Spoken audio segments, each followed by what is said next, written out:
Hi, welcome to Around the Fire's special presentation, State of Our Union. Today my guest is an exceptional spoken word artist, Mr. Kenneth Cruz. Kenneth, welcome to Around the Fire special, State of Our Union. Thanks for having me. Oh, I'm glad you're here. So Kenneth, I've had the privilege of seeing you perform at the National Black Theater and you floored me. I ran out like, a fan, like the Beatles, the young girls used to run out to the Beatles. And I just had to know who this young man was who set such fire, in that place. And I'm so glad that you agreed to come here and share your light with us.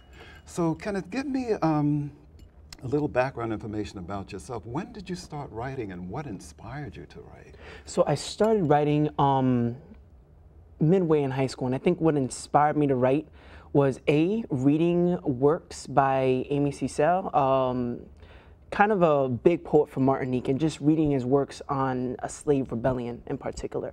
And just reading that, it was just so powerful. And me witnessing certain injustices in my community and just certain things in my life, it just inspired me to kind of use my writing as a weapon from that point on. So that in itself was just so powerful that I'm like, I need to take up a pen and just write. Okay, well, I'm just going to have to piggyback on your statement about using it as a weapon. Now, when you say that, you're using it as a weapon to what end, to what result? What would you like to see Okay, happen? I think words, the power of words. Words could change, words can inspire, words could bring down a regime, words could bring peace, words could do so many things. So even the words could be words, and what's that old saying, sticks and stones could break my bones, but no, words can hurt, words can help, words could strengthen. So I think as a writer, it's my duty to advocate on behalf of my community and on behalf of all marginalized and oppressed people, considering the neighborhood and the environment and the areas that I grew up in. And I think that's the kind of the weapon I use it for, advocacy and also for change. Okay, great, great.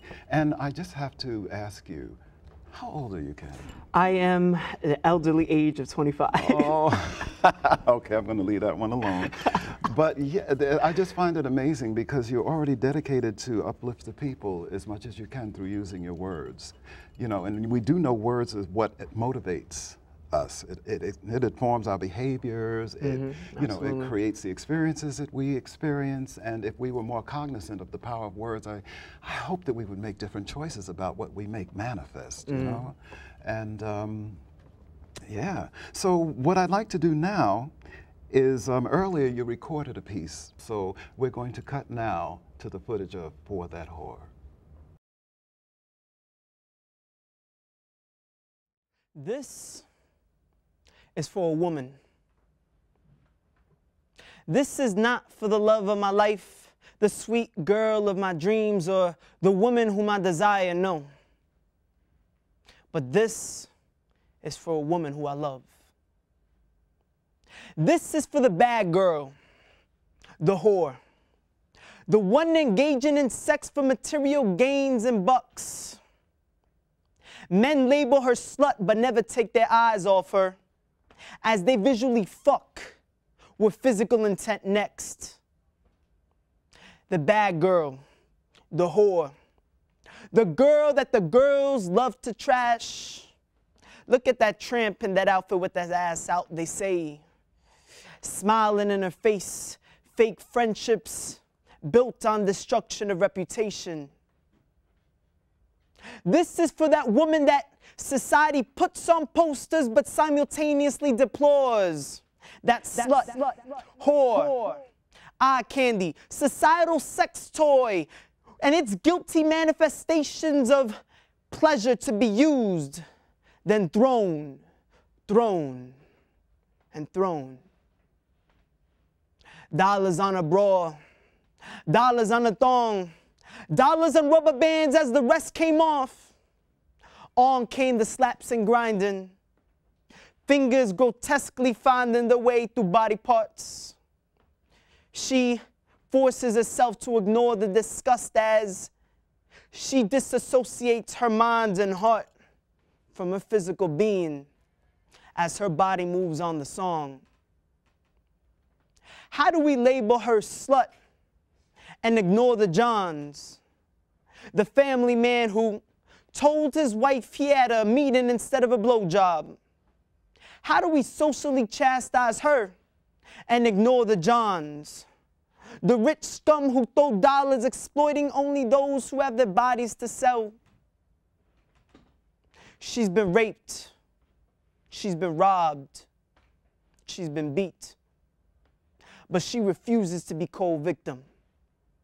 And she refuses your pity and sorrow. See, she's better than any of those men. Stronger than any of those men. Been through more shit than any of those men. Got more heart than any of those men. And still stands stronger than any of those men. She's gold. Gold discarded, thrown, to be rediscovered, but only by herself.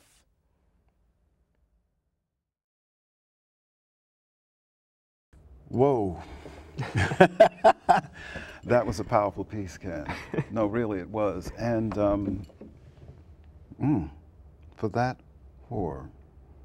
And it sounds like you really have love for this person, whoever it was that inspired this. Could you tell us about, what brought this piece on? Well, it's a friend that I have, and not to give too many details away, not the best decision in the life, but at the same time, I mean, it shed light personally for her and for me on the kinds of struggles that people in this illicit business are engaged in, and the kind of the dehumanizing effects. And I mean, it's a dark business, but at the same time, a lot of people are drawn to it for economic reasons, socioeconomic reasons. Sometimes people may run away from home and do it. There's a lot of light that needs to be shed on that, and I feel like in one way or another, society at large kind of objectifies women largely, and it's kind of a contribution to things like this, no matter how dark it is and how seemingly disconnected it could be from minor objectifications, harassment like catcalling, things like that, but it all contributes to that ultimate dehumanization of a human being. Right. And in this case, woman. And because of what she's doing to survive, yeah. And because of the context it's painted in, people will look at her with a scornful eye in a way. Absolutely. But she's surviving. She is. And who knows, like you said, what her journey was to get there. And why should we dehumanize her because she doesn't meet up to a certain belief about how a woman should be presented? And a lot of the times the way that, I mean, everybody has their own personal history and it's a case-by-case basis. And, I don't want to reveal too much information on a particular person, but in other instances, people could have been sexually abused, people could have been exploited with blackmail to do certain things. So a lot of things could push somebody in that kind of predicament, and leading down just a path of continual exploitment, and it's horrific. And I'm glad that you're bringing light to it, because that doesn't mean that she's not a decent person. And it doesn't mean that she doesn't deserve respect. Absolutely. She's just on a journey, and she's going through what she needs to go through, hopefully to get the life lesson. Yeah, that she needs to learn, and then she'll be a wiser woman for it, and then watch out.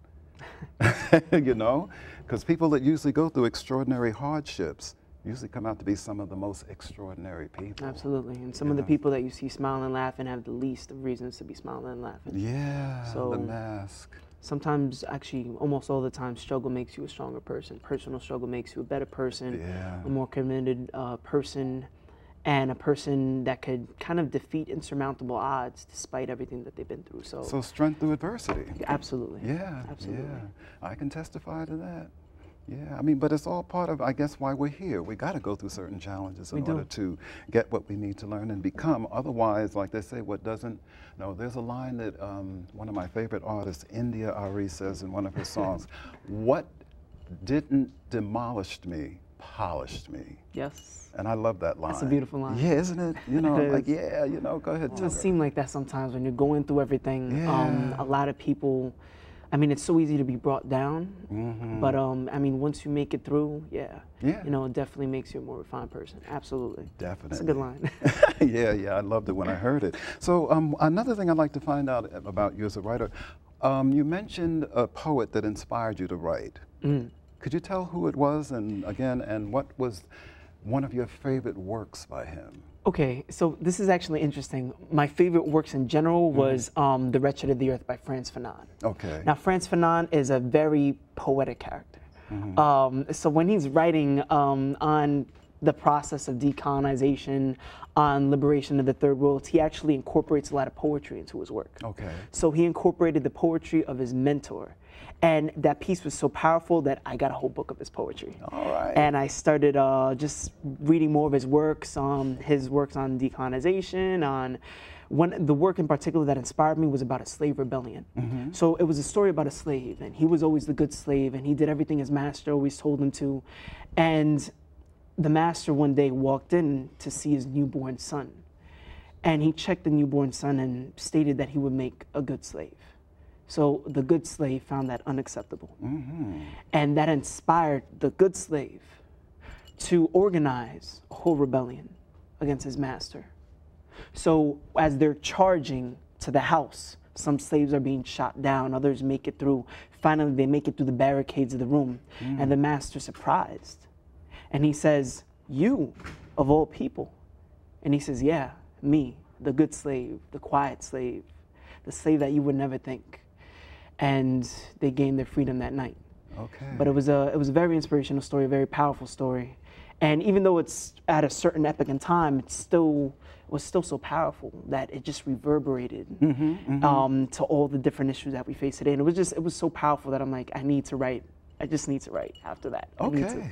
I would like to have you do another piece, Ken. One that I heard you do at the National Black Theater that blew me away. No problem. All right, so get ready for Mr. Kenneth Cruz, because he is going to set fire to your mind. When we are born seeds. Seeds of beauty by a rotten tree, divinely planted by rotten hands. The plan? To survive. Survive in this rough lifestyle as we are drawn into the wrong crowds with trite smiles. Survive in a land of narcotics, Timberlands and automatics as intended targets are so often missed. Ah, shit. Summertime. Another bystander gets hit. As we begin to dissect the reality of this situation, we realize that the way a Palestinian gets beat at a checkpoint is the same way a black or Latino gets beat at the police station. So they mold and use us like Willie Lynch. Modern switch-up psychology for modern times, destroying the ethical foundations of our mind, stole false impression of emancipation. The fact is, we're behind enemy lines. How ironic that a man can serve his nation overseas, come home, and get shot unarmed 40 times. With that in mind, the revelations of Frantz Fanon come into play, because it's either we join the Bloods or join the Green Berets. To this day, no one has received reparations or paid for the building of this nation. Yet, now we fear misplacement as gentrification moves the poor with this mass discrimination. Frustration is rearranged into fornication as we beat harder to release our stress. Either we beat hard or beat each other while the cop with the vest rests with the donut in one hand and the Glock in the other. Either that or he'll beat a brother while he be a brother, brown and black, black and blue. It don't stop, ain't that a motherfucker? We only exacerbate the situation as we masturbate in our own greed, violence, and designer-wear jeans. The forms of being which we will inevitably be are the fashionable forms of Cain as we sell Cain and kill Abels. Cain can't afford college, but Uncle Sam can't afford Cain, so we join the army of one. Masses believe the patriotic lies, but I see through the bullshit. Yesterday, we spics and niggas on corners, and today I'm in uniform waiting for orders to be issued. The greatest boxer alive, Muhammad Ali, said, "No Viet Cong ever called me nigga. So what the fuck did Iraqis call you?" Ain't it obvious that before I go killing and dying overseas, I should die here fighting you to get my rights? Instead of us in a habitation in the ghetto with the two options of serving the nation or time.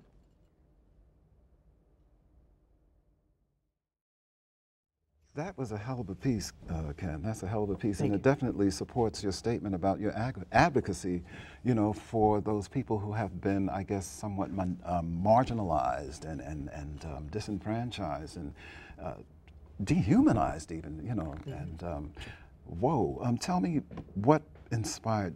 Yeah, give me some background on that piece, man. Well, even quite recently, I had a friend who was considering joining the Marines. Quite frankly, because of his socioeconomic status. Didn't want to try looking into other jobs. He actually has an interview coming quite soon, so didn't make that decision. But just, we see throughout the United States, what we see is a poverty draft. So people coming from poorer backgrounds are becoming more enlisted in the military. I think during 2008, 2009, record numbers in terms of military recruitment were made because of the bad financial situation that a lot of households were coming through. So again, this is to separate from, you know, the feeling of duty that somebody may have, but when we're actually drafting just poor people, that's exploitation. That's largely exploitation. And then when we compare that to the unenlisted officers who serve, going to West Point, usually of higher socioeconomic backgrounds. So it's kind of, we see the disparities in wealth in the military. And it's actually very obvious, but just generally we see recruitment centers, you'll see them in Jamaica Avenue, you'll see them in 3rd Avenue and 149th Street, 125th Street in Washington Heights, we'll see them in Fulton, we'll see them in Flatbush, but how many do we see in the Upper East Side, the Upper West Side? How many do we see in more affluent neighborhoods? We really don't see any. So I just wanted to kind of bring the socioeconomic exploitation that we see and kind of link it with other community issues too. Well, that's true, because again, it comes from an agenda that is actually, I guess, designed to produce that result, because they do want to, from what I understand, there's such a theory about population control and a means to attain it. And of course, these devices are in place to, I guess, bring that about. Because when you limit a person's options, you know, like you were saying at the end of that piece, it's either this or this. That's powerful, because it's true. A lot of people feel that they don't have the option to do other, because that has been diminished, you know, due to the political economical structures out there, and I should say the corporatocracy that's actually bringing that on, you know, because they have a certain agenda in mind, and it isn't about the betterment of the human condition. It isn't. It isn't at all. It's about an increase in profits. Not only that, but people who willingly serve on, you know, I speak to a lot of veterans too. And one time I actually got into a debate with one, and he's like, oh, but you know, what have you seen? What have you done? And basically I had the discussion, and he's kind of urging that, but at the same time, I'm like, what about the people who sent you to war? Iraq was based on a lie. Afghanistan is the longest running war in American history. So, you know, yeah, man, I mean, it's definitely, we need to kind of connect all these social issues, especially about poverty and recruitment. And definitely, since they're actually utilizing our co-creative power to produce, you know, they're actually channeling our energies, because they're doing so many things to get us in a state so that they can control, you know, our options, our thinking. You know, we allow these constructs, these mental constructs, to dictate how we behave towards each other. You know, and there's something that I came to early in my life about, and this may be a bit controversial, but what is being black? What is being anything? You know, I wasn't born into that construct. It's something I learned. You know, so I think with that understanding, we can start to evolve out of the confusion and come into more of a realization about the truth of what we are and how we are here. What do you think about that? I mean, it's interesting, because things like power structures, things like gender roles, things like even race, a lot of these, if not totally, all of them are social constructs, right? Yes. So, for example, what's black in one country may be black in another country, may not be black in another country. Like in Russia, for example, Uzbeks, Georgians, Armenians, they're the minorities. They are the people on the lower stratum of society. In terms of gender roles vary completely from society to society. So I think you're absolutely right. I think what's important is that we challenge unjust social constructs. And we should challenge the information that we use to self-identify as well as relate and perceive others. Absolutely. You know, like you said, the words. It's those words. And we have to be aware about how information, which makes the words, impacts what's in formation. IN hyphen formation. And I think you said something very right in terms of challenging our own self-identity, Yes. especially if that self-identity has been bestowed upon us by another power structure. So you're absolutely right on that. And Ken, with that, my brother, yes, that is our final thought. Be aware that what's information impacts directly what's information as your experience, and be empowered.